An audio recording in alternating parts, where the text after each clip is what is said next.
préoccupation, l'intérêt du pays, l'intérêt des Françaises et des Français, en particulier de celles et de ceux qui n'ont que leur travail pour vivre, avec un certain nombre de principes simples.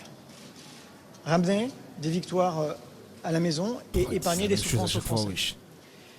Et depuis le début de cette bataille que nous avons engagée dès le gouvernement de Michel Barnier, nous pouvons dire que nous avons obtenu, avec la première motion de censure, la réindexation des pensions. Il était prévu 3,6 milliards d'euros d'économies sur les retraités. Nous avons pu faire renoncer le gouvernement à la taxe sur l'électricité, au déremboursement des médicaments comme des consultations. Nous avons pu obtenir le rétablissement des 4000 postes d'enseignants qui devaient être supprimés. Nous avons pu également obtenir que les 500 postes qui devaient être supprimés à France Travail ne le soient pas. Il n'y aura pas d'augmentation. Bon, il a arraché des petites victoires, mais le budget n'a pas encore été voté. Hein. Donc là, ils jouent à quoi, là, le PS? Du nombre de jours de carence pour nos fonctionnaires. Nous avons plus de moyens pour l'hôpital, même si c'est encore largement insuffisant, mais cela correspond à plus de 10 000 postes de soignants maintenus ou créés. Mais là, c'est des promesses seulement, les mecs. De réouverture de lits. Est-ce que c'est suffisant? Certainement pas. Est-ce que nous continuerons de nous battre avec comme ligne de mire la justice? Oui, il n'y a pas de chèque en blanc. Il n'y a pas d'accord de non-censure. Nous n'y sommes pas parvenus parce que c'est insuffisant. Nous allons nous battre avec toute la vigueur qui est la nôtre et nous comptons bien faire progresser encore ce budget.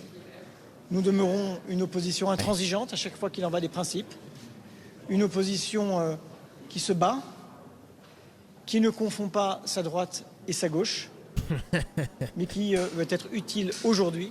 N'empêche comment ils bombent le torse, les gars, hein. Depuis qu'ils ont gagné des sièges à l'Assemblée nationale et depuis qu'ils sont de retour sur la scène politique, sur le jeu politique, sur l'échiquier, ça bombe le torse là maintenant. Ils se sentent tellement responsables, le Parti Socialiste, c'est fou quand même, hein. Depuis les européennes, parce que Glucksmann est sorti devant la France Insoumise, ça bombe le torse. Et pas seulement dans ça bombe le torse, eh oui. Bon, merci.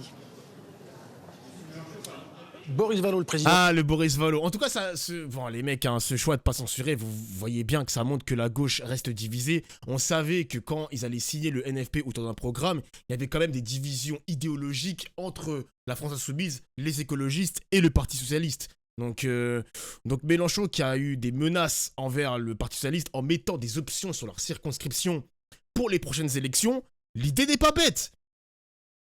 Très radical comme menace, mais l'idée n'est pas stupide, les mecs. Hein. C'est bon, maintenant le PS est terminé. C'est bon. Les Anne Hidalgo à 2%, c'est fini. Il faut mettre un coup de grâce au PS, les gars. Mais il faut que la France, les abstentionnistes, il faut les convaincre. Il faut aller les convaincre, les mecs. Putain de merde. Faut réussir cette mission. Faut réussir ce pari aussi. Je vais aller voir. Alors, parce que là, c'était une priorité au direct. Je vais aller voir sa d'autres personnalités. Donc là, on sait que la motion de censure a été rejetée. Vous savez. Juste voir s'il y a d'autres. Mathilde Panot. Allez, on écoute. Ou d'autonomie plutôt du Parti Socialiste. Comment vous analysez cela? On doit aussi analyser au fond l'erreur stratégique de Jean-Luc Mélenchon. Alors, Mathilde Panot, la erreur stratégique dont le peuple a dit par 3 fois dans les urnes qu'il ne voulait plus de sa politique, revient bien évidemment au Parti Socialiste qui s'est aujourd'hui isolé du reste du nouveau Front Populaire, ainsi qu'au Rassemblement National, qui confirme qu'ils ne sont que l'assurance vie du système et des supplétifs de la Macronie.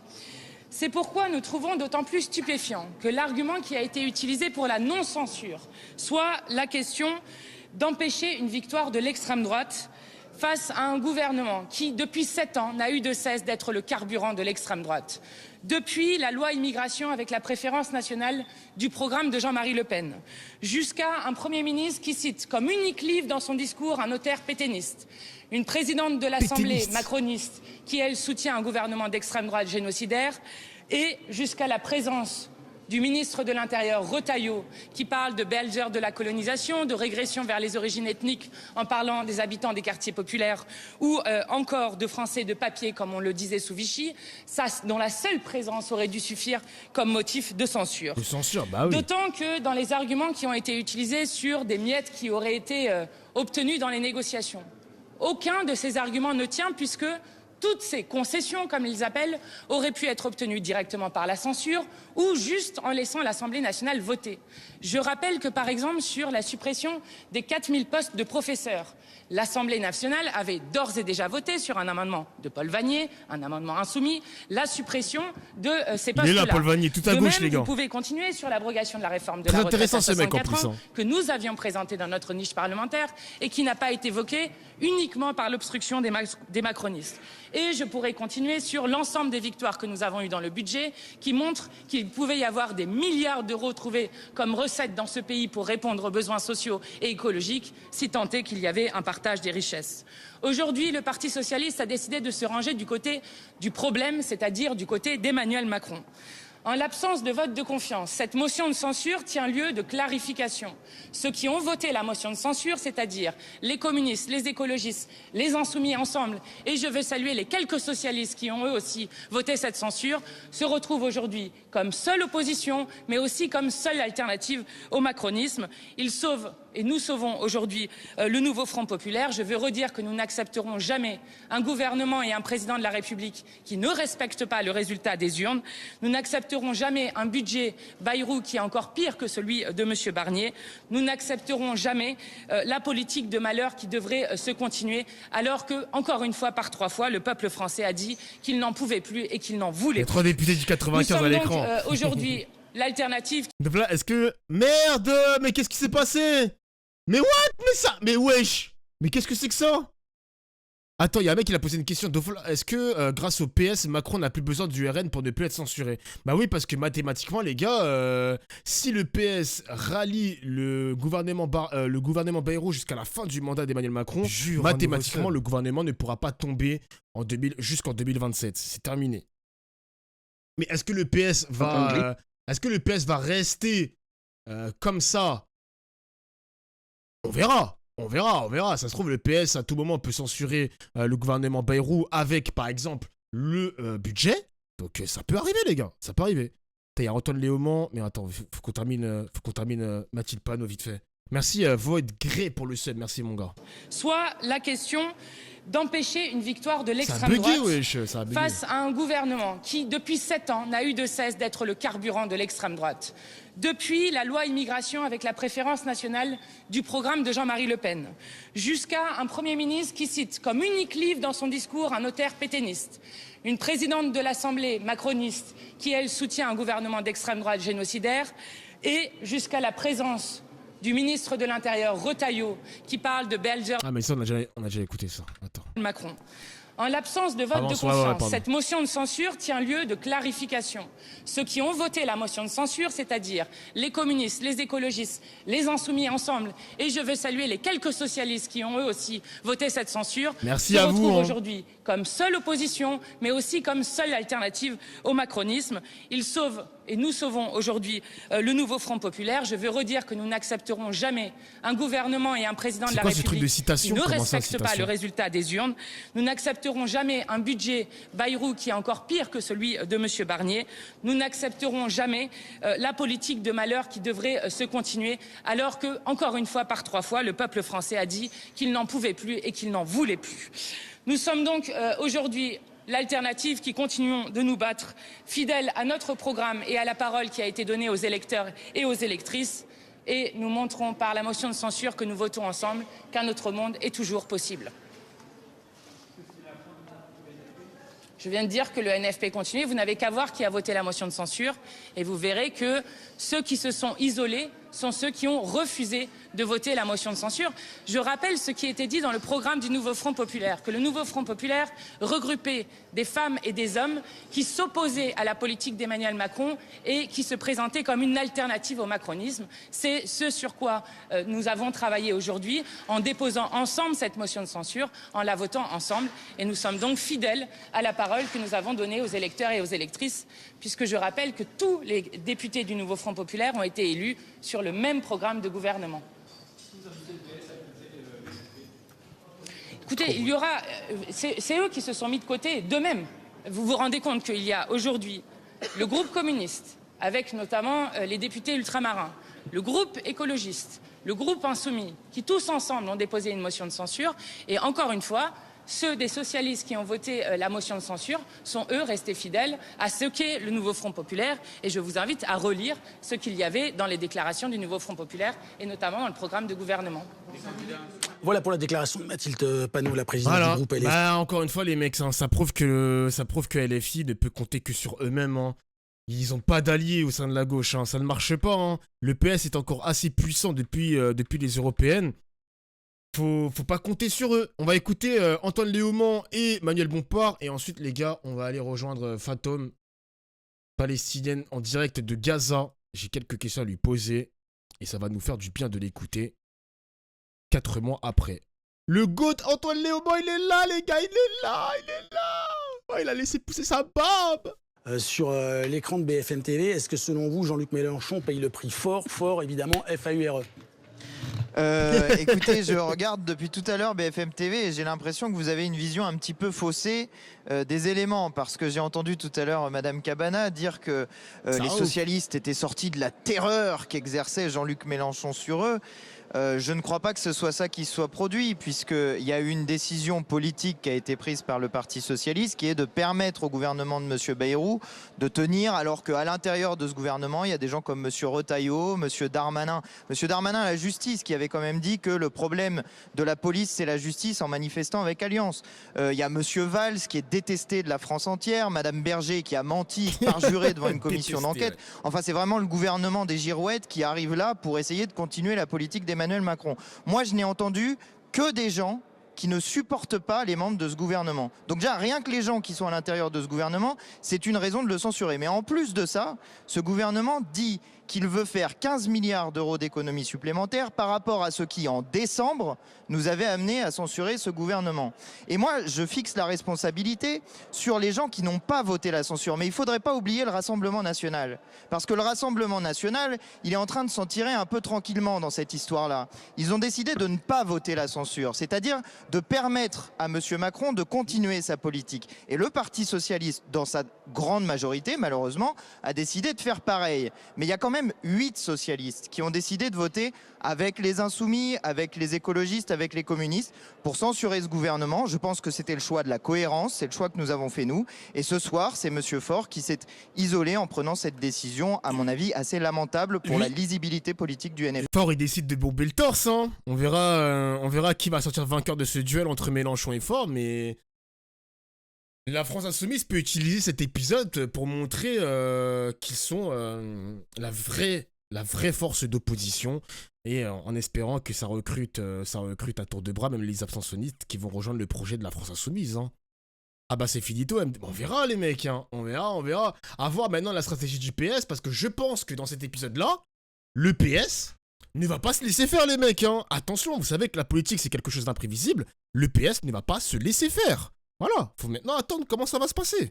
8 députés socialistes sur 66. Je vous entends et je vous écoute avec attention, mais quand on regarde les études d'opinion, vous dites les ministres de ce gouvernement sont détestés, tout le monde les déteste, mais quand on regarde les baromètres, les intentions ou les sondages de bonnes opinions, c'est Jean-Luc Mélenchon qui est en queue de peloton. Je vous remercie. Je vous remercie de me poser la question, puisque je suis le rapporteur de la commission d'enquête sur les élections, qui va s'intéresser aussi aux sondages. Et ce matin, par exemple, nous avions M. Garrigou en audition qui nous disait que les sondages, d'une manière générale, donnent des mauvais résultats et qu'ils sont généralement faux. Bah écoutez, c'est exactement ce qu'on a constaté dans les dernières élections législatives. Non mais attendez, on peut continuer à rigoler sur l'histoire des sondages. On peut continuer à rigoler sur les sondages. Moi, quand je discute avec les gens, il n'y a que des gens qui disent Manuel Valls et qui trouve que c'est un menteur et quelqu'un qui est une girouette. D'accord ? Ça, des gens qui me disent qu'ils détestent Manuel Valls, j'en rencontre beaucoup. Des gens qui me disent qu'ils détestent Jean-Luc Mélenchon, j'en rencontre beaucoup moins. Alors vous allez me dire, c'est peut-être mes fréquentations, mais écoutez, moi, bah oui, ça vous fait rire parce que dans vos milieux sociaux, sans doute qu'on déteste Jean-Luc Mélenchon, pas dans les miens, voyez-vous.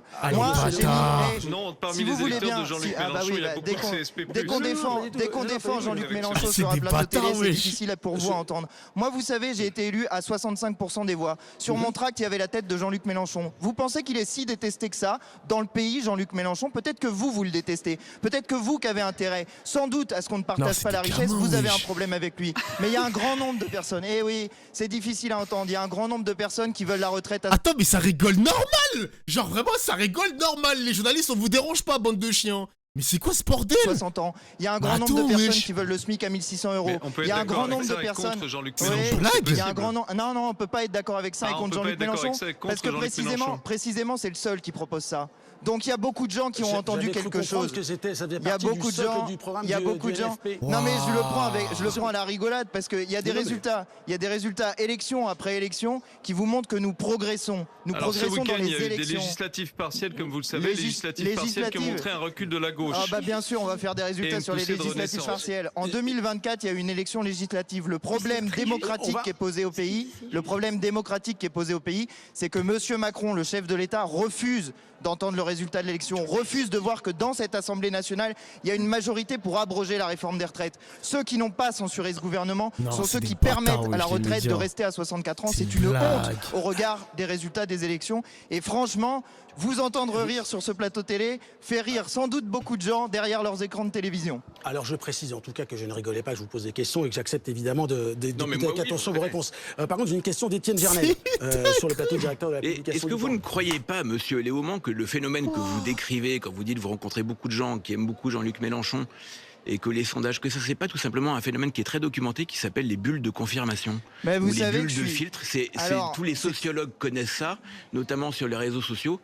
C'est assez normal que dans votre entourage, monsieur, et parmi les gens qui viennent vous voir, il y a des gens qui pensent comme vous, c'est des choses qui arrivent. Précisément, vous avez tout à fait raison de pointer ce phénomène des bulles de filtre, et c'est un de mes domaines de spécialité, les réseaux sociaux en l'occurrence, parce que effectivement, non seulement les algorithmes des réseaux sociaux amènent les gens à avoir des opinions avec lesquelles ils sont généralement d'accord, mais aussi les médias. Alors je suis désolé pour vous parce que ce soir vous en prenez pour votre grade alors que c'était pas forcément ce que j'avais prévu de dire.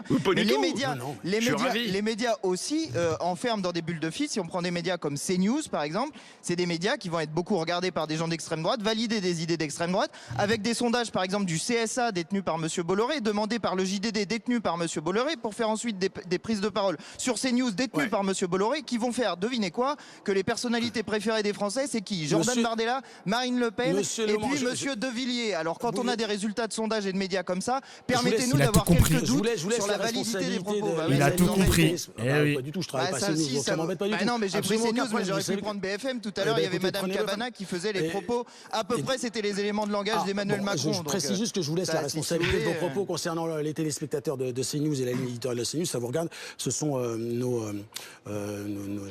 concurrents et ça vous engage. Par contre, j'ai une question il est grave gêné, le journaliste.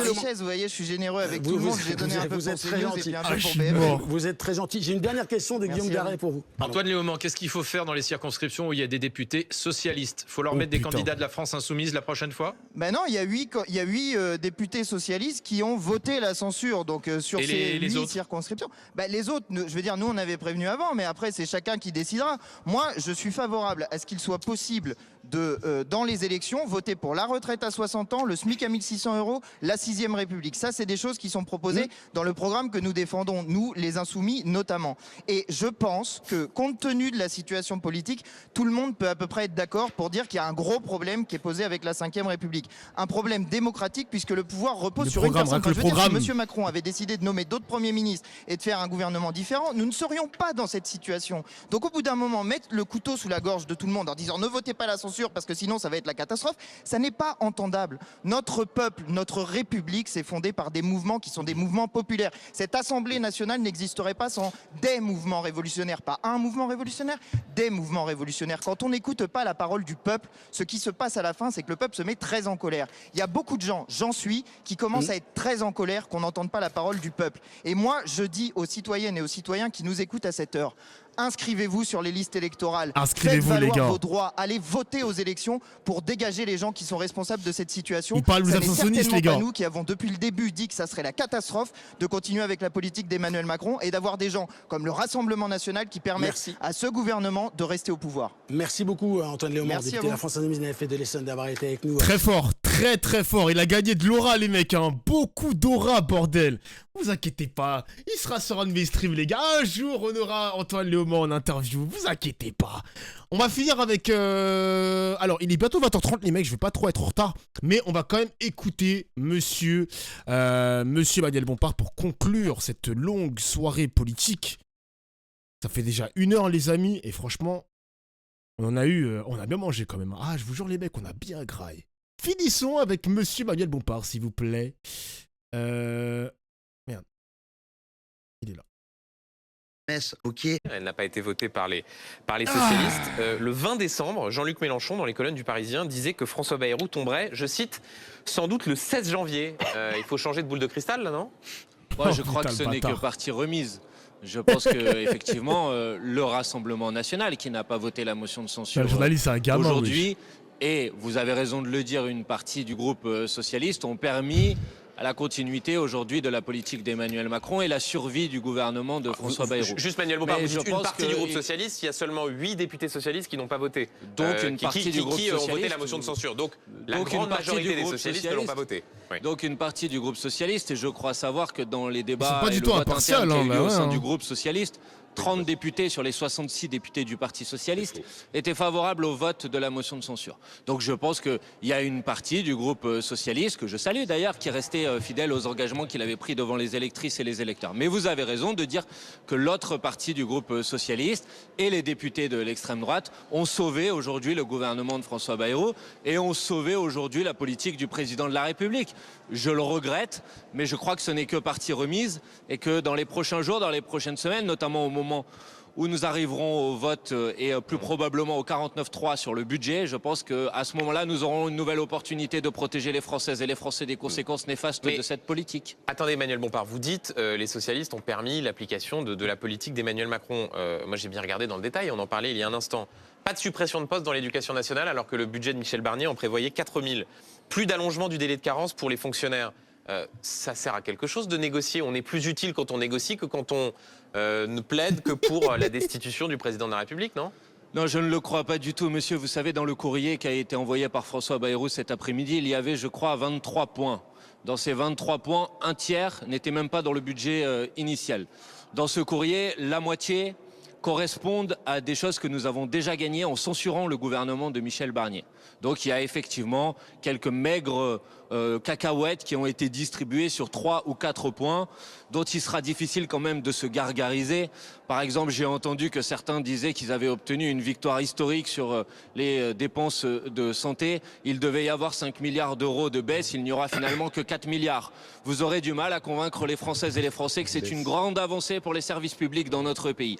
Quant à la question des retraites qui a beaucoup occupé quand même les discussions ces derniers jours, je vous rappelle que le Parti socialiste est rentré dans cette discussion en posant comme ligne rouge l'abrogation de la réforme des retraites, que Olivier Faure est revenu dans votre antenne, initialement l'abrogation, puis Olivier Faure est venu, y compris sur votre antenne dimanche dernier, pour dire que finalement il fallait qu'il y ait le mot suspension dans le discours de François Bayrou et que sinon il censurerait, et qu'il a obtenu ni l'abrogation ni la suspension, mais un vague conclave dont les dés sont pipés par avance et qui n'aboutira pas à l'abrogation de la réforme des retraites. Pour dire les Donc choses essayer de faire croire que c'est une grande victoire, c'est tout simplement mensonger. Pour dire les choses sur les socialistes, vous considérez quoi ce soir? Que ce sont des traîtres, qu'ils ont trahi l'esprit initial du nouveau Front Populaire? J'ai entendu Éric Coquerel dire maintenant ils font partie de la majorité, c'est ça?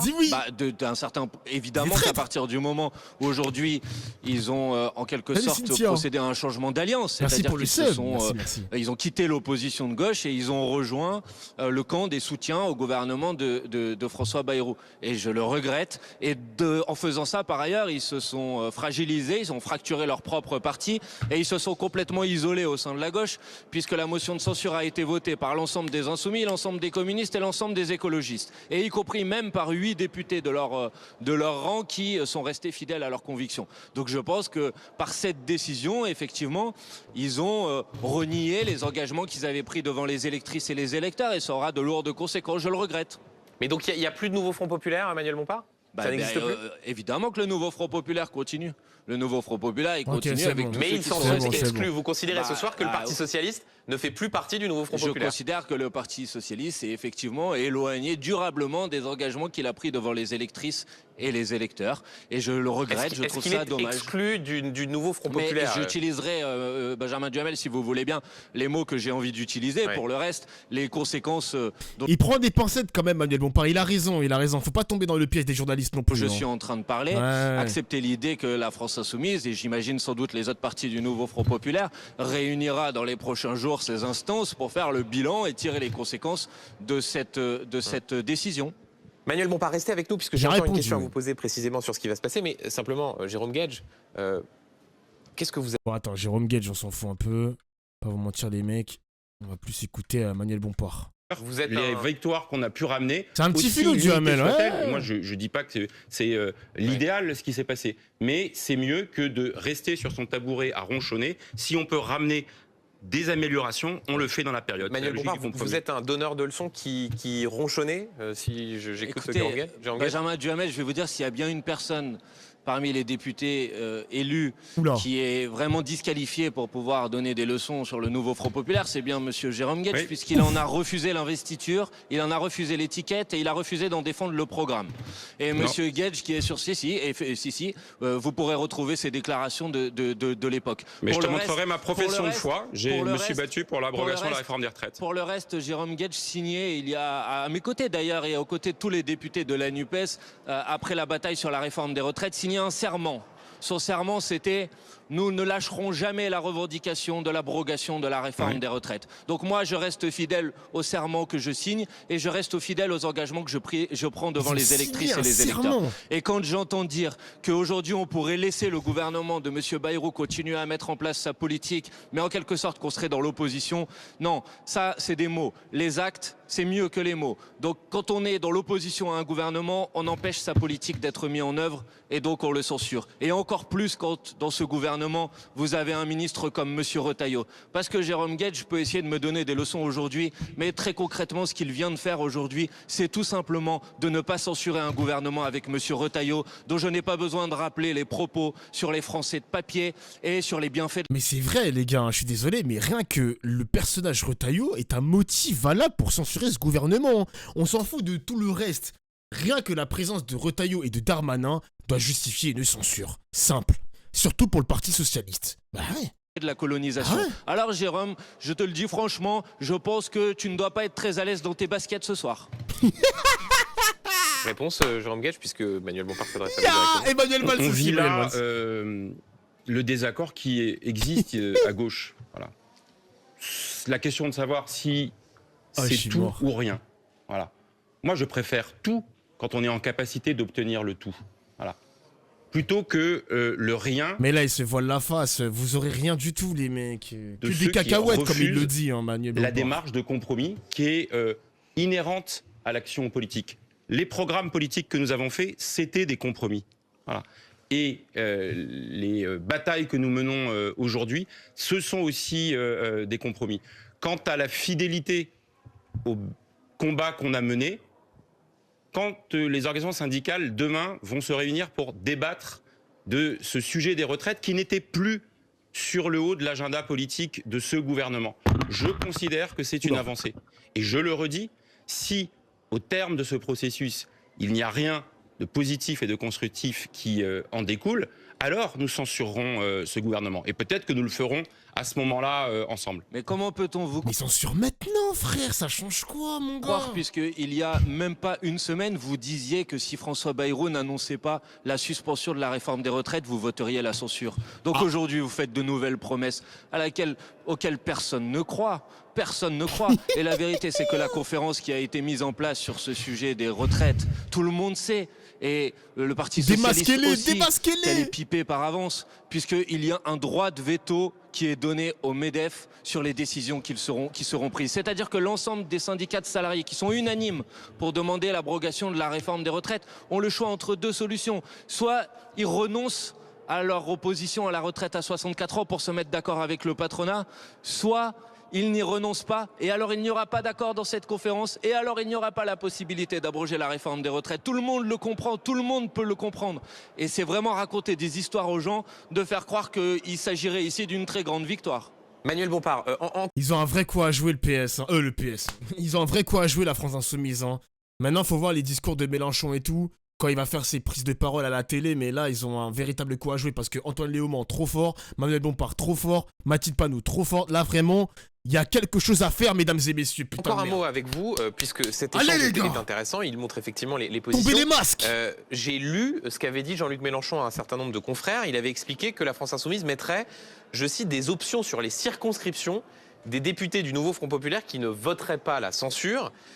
Donc vous nous confirmez ce soir que les députés socialistes qui, dans leur grande majorité, n'ont pas voté la censure, mis à part donc 8 députés, ceux-là auront un candidat insoumis en cas de dissolution à l'été prochain. C'est ce qu'avait dit Jean-Luc Mélenchon. Mais moi, vous savez, je fais ce que je dis et je dis ce que je fais. Donc, premièrement, je vous ai dit que nous convoquerons et nous réunirons nos instances dans les prochains jours pour tirer les conséquences de cette situation. Et deuxièmement, je vous confirme que dans l'hypothèse où il y aurait un retour devant les électrices et les électeurs, il y aura dans chaque circonscription du pays un bulletin porteur des idées et du programme de l'opposition de gauche. Et que si le Parti socialiste reste dans le soutien au gouvernement de François Bayrou, évidemment qu'ils ne pourront pas être le bulletin de l'opposition de gauche, parce qu'on ne peut pas être l'opposition et la majorité. J'ai entendu Olivier Faure tout à l'heure à la tribune de l'Assemblée nationale dire qu'il fallait renoncer au et en même temps. La vérité, c'est que c'est lui qui fait du en même temps. Il dit qu'il est en même temps dans l'opposition et en même temps dans la majorité. Et écoutez, moi c'est clair, je suis dans l'opposition et je combats les choix politiques de ce gouvernement. Et quand j'entends qu'il s'agirait d'une attitude de tout ou rien, la vérité c'est que non seulement le Parti socialiste a obtenu rien, mais en plus il obtiendra tous les mauvais côtés de la politique qui va être mise en place par M. Bayrou. Quand M. Retailleau va venir avec ses obsessions sécuritaires et ses obsessions racistes, alors que fera le Parti socialiste? Il se félicitera, oui, obsessions racistes, oui, quand on parle d'une partie des Français en disant que ce sont des Français de papier, oui, quand on commence à classer et à distinguer les Français en deux catégories, oui, effectivement, c'est des propos qui sont des propos anti-républicains et scandaleux. Et à ce moment-là, vous pourrez, le Parti socialiste, vous regarder dans une glace en disant que vous avez laissé cet homme au ministère de l'Intérieur. Merci Manuel Bompard d'avoir été l'invité de Tout le monde veut savoir. Le micro est bien sale, j'avoue que le micro il est sale de fou, hein. Mais vraiment très très fort Manuel Bompard. Putain, mais là, il y a un coup à jouer les gars et on verra pour la suite, hein. Après le PS, c'est une stratégie assez désordonnée parce qu'ils ne veulent pas censurer maintenant, mais vont finalement censurer plus tard. C'est comme avec le RN, hein. Le RN censure que plus tard. Et quand on a vu sur Twitter les félicitations de merci, vous avez censuré ce gouvernement de merde, merci, on a bien fait de voter pour vous, etc. Ce sera peut-être la même stratégie pour le PS plus tard qui vont se faire féliciter par les électeurs. On sait pas les mecs, hein. Je vous dis que la politique c'est quelque chose d'extrêmement imprévisible, mais on verra qui va tirer son épingle du jeu, hein. Mais pour moi